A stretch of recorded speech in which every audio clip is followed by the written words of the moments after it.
Eto na ba?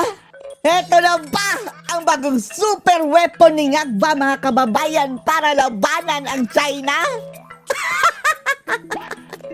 Ay nako, ay nako, ay nako. Oh, matapos pong mga kababayan na sumablay ang isa pang super weapon ni Bangag na labanan ang China. Laban ha, hindi ngipin sa ngipin ang labanan, kundi bunganga sa bunganga. Sumablay si Tariela. Hindi umubra, mga kababayan. Kaya ngayon, may bagong tagakahol si Bangag, mga kababayan. Si Dilima. Oh, ang dating senadorang nakakulong, mga kababayan, dahil sa illegal na droga na pinalaya ng sinasabi ni Amy na durugista, na drug addict niyang kapatid na si Bongbong Bangag Marcos. Eto na ngayon, mga kababayan, ang nagpuputak na naman laban sa China. Humanda ka, Xi Jinping, humanda ka, Xi Jinping, kabahan ka na.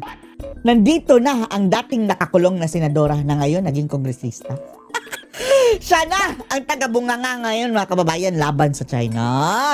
Ang tipikal na kanilang gawain, mga kababayan, naaawayin nila. Oh, nagsasalita sila ng kung ano-ano, mga kababayan, laban sa China. And then, aantayin nilang sumagot sa kanilang mga birada. And then, after sumagot, mga kababayan, pinagbumukha nilang inaaway sila. Oh, nagpapabiktim, mga kababayan. Tipikal na gawain ng mga jablong, mga dilawan. Panoorin niyo po, ha. Di pa rin humihinto ang palitan ng maanghang na pahayag sa pagitan ng Chinese Embassy at ilang mambabatas. Dahil walang habas nyong inaaway. Ito mga bulok na to, mga kababayan, no? Mukhang naniniwala na talaga tayo na diversion na lang itong pang-aaway nila sa China, mga kababayan, para mailihis ang usapan ng korupsyon ni Marcos. Lalong-lalo na umentra na si Saba, mga kababayan, na nakalaya yan, ha. Ang sole purpose niyan, mga kababayan, ipagtanggol si Marcos in any way. Tapos eto pa, inaaway pa niya ang China, mga kababayan, na tayo ang lugi niyan. Superpower yan eh. Dapat sana makikinabang tayo sa paglago din ng China. Inaaway ng mga bangag. Wala silang paki. Si ML Party List Representative Laila de Lima iginiit na walang Ang freedom of speech dakilang Saba. sa China, kaya todo ang pambabara ng embahada. Pambabara ng embahada. Ikaw nga ang nakisali, Saba. Ikaw ang nauna eh. Sinagot ka lang. Alangan naman, magpapabugbog ka lang.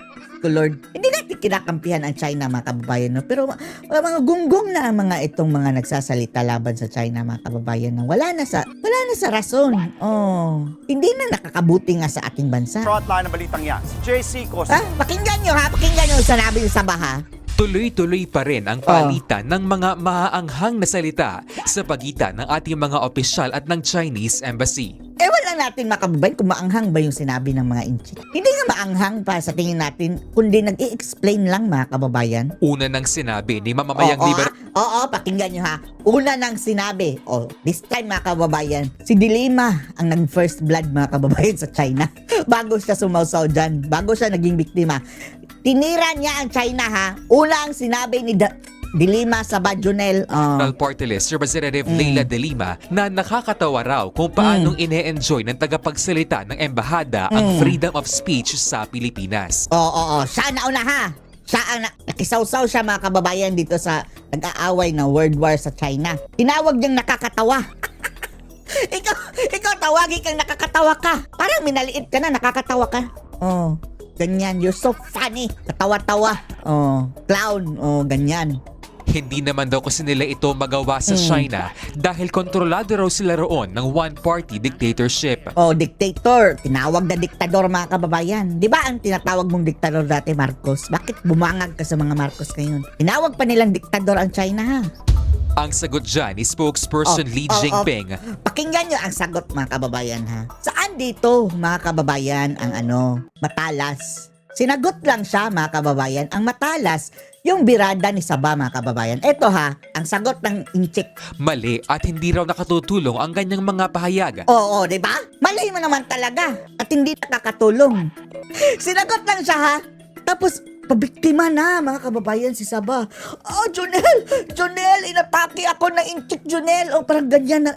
Lord, gulping-gulping na siya, mga kababayan, nung pinapalabas niya. Giit niya, nasa Pilipinas daw ang mga kawani ng embahada at diplomats para maging opisyal na kinatawan ng China.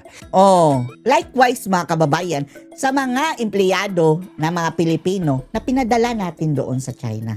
Anong gusto nyo? Bastusin din ang ating embahada doon? Hindi raw sila bisita dito sa Pinas. Oo, hindi sila bisita dahil mga sila mga kababayan, mga kawani sila ng embassy, Chinese embassy. Kagaya ng sa atin doon. Ano kung sila din ang gugulpihin ng mga hudas? Hindi rin daw ibig sabihin na dahil may freedom of speech ay malaya na ang kongresistang atakihin ang China. Oh, di ba? Oh. Kinall out lang siya mga kababayan. Nasaan ba mga kababayan ang matalas dito sa sinabi na ito? Kinorek lang si Dilima mga kababayan. Si Dilima ang nang atake. Ang sabi niya, nakakatawa kayo. Kayong mga diktador.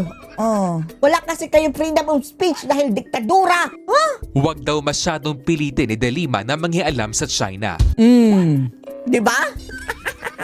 Bastos at walang respeto rin daw ang paggamit ni De Lima ng mga salitang dictatorship. Oh, talaga namang bastos. Oh, bastos. Pero hindi yan sinabing bastos ha, na word talagang bastos. Ang sabi ng China ha, ewan lang natin. Sana binasa mo na lang verbatim media para hindi na makulayan. Oh, using the language such as dictatorship to characterize China and labeling Chinese diplomats as wolf warriors. Oh, si Dilima ang nagsabing wolf warriors are rude and disrespectful. O, totoo naman talaga. Ang China nga nababastusan mga kababayan sa sinasabi ni Dilima.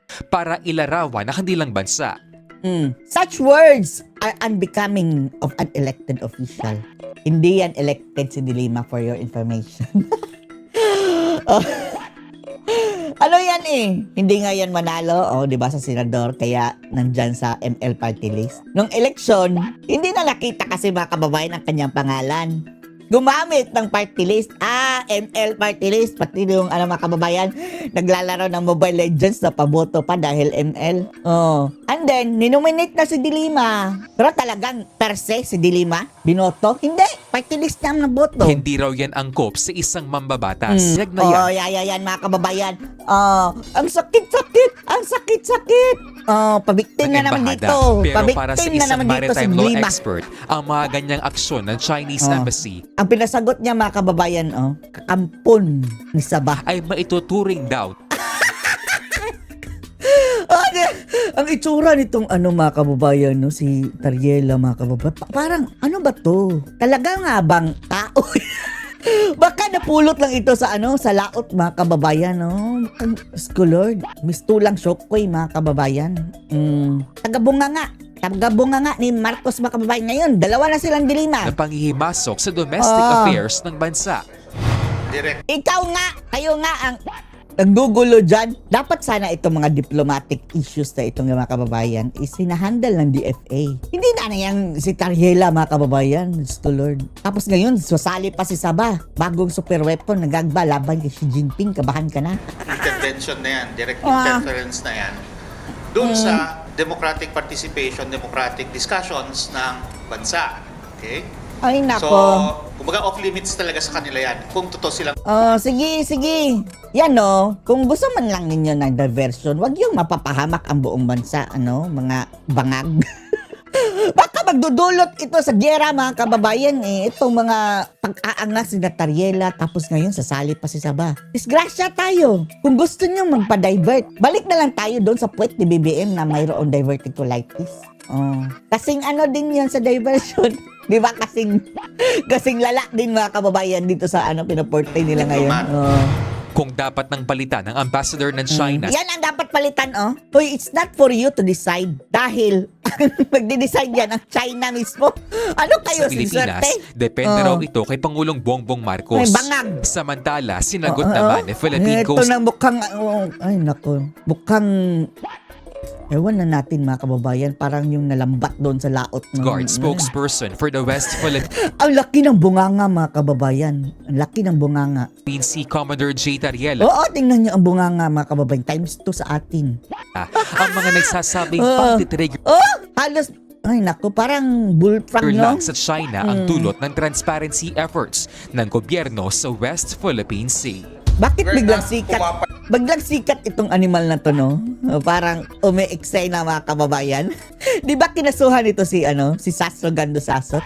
Siya ba yung nagkaso mga kababayan dahil hindi niya matanggap na binabash siya ni Hindi naman binabash kundi kino-call out. Ay nako, dishonesty mga kababayan. PMA ha, hindi nakagraduate, nasipa dahil dishonest. Tapos, paano yan? Nakagraduate? So, hindi nakagraduate sa PMA, mga kababayan. Saan siya gumraduate? At bakit nakuha sa Coast Guard? Kukuha kayo ng dishonest person. In a way na we're provoking or escalating the tension. We choose Talaga? not to be silent about Chinese aggression. Wow! Nagbabalita mula sa frontline. Ay, nako, nagbabalita mga hudas. Anong masasabi niyo dito mga kababayan? Uubra kaya? Itong panibagong weapon ni Bangag? Tatago na lang natin sa pangalang Saba laban sa China. Magagalit na naman siguro si Dilima mga kababayan kung sasabihin iuna siya ibala sa kanyon papuntang China para matamaan si Xi Jinping.